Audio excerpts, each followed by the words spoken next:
2017 marks the 115th edition of the great race called Paris-Roubaix. It starts in Compiègne and finishes 257 kilometres later in the famous Roubaix Velodrome. And in between they have more cobbles than last year, a total of 55 kilometres to be exact, only adding to the bone-rattling experience of the riders this Sunday.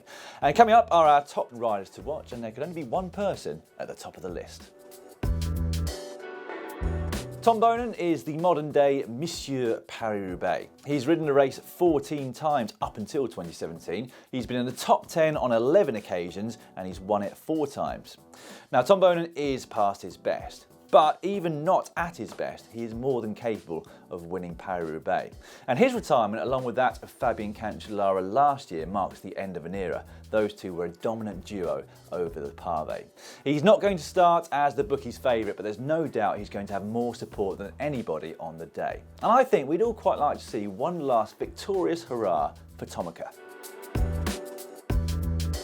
World champion Peter Sagan starts as the bookies' favourite for almost every race he starts these days. Sometimes he wins, most other times he finishes on the podium, but every time he entertains. Now, he's never actually finished on the podium at Paris-Roubaix, but there's no doubt he has all of the attributes, skills, etc. necessary to win this race. And I think, given recent events, he's going to have more fire in his belly than ever before. One man who has finished on the top step of the podium previously is John Degenkolb of Trek Segafredo. He did that back in 2015, which was the same year he won Milan-San Remo. Unfortunately, last year his classic season was a complete write-off after that horrendous crash that he and some of the rest of his teammates experienced in Calpe that January. However, after a very long rehabilitation, he seems almost back to his best. He's powerful, he's got a fast finish, he's got a very strong team. Watch out for John Degenkolb.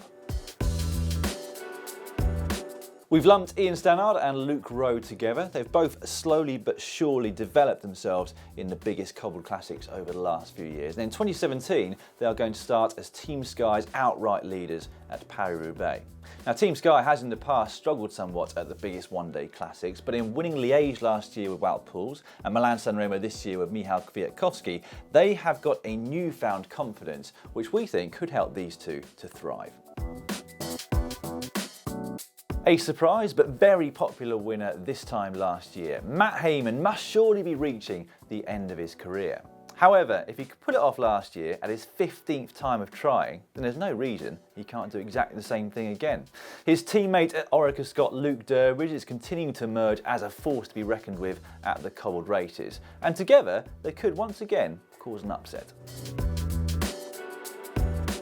Third back in 2015 was the best result at Paris-Roubaix for Team BMC's Greg van Avermaet. He was absent last year but makes his return to the race in 2017. He once again came up agonisingly short at the recent Tour of Flanders, finishing runner-up, but it has to be said he looked as strong as anybody out there. Now, if he were to win Paris-Roubaix this year, it would not only be his first ever win at a monument, but it would also be the 12th different winner from the previous 12 monuments. There are only 4 previous winners of Paris-Roubaix on the start line this year, and one of those is Niki Terpstra.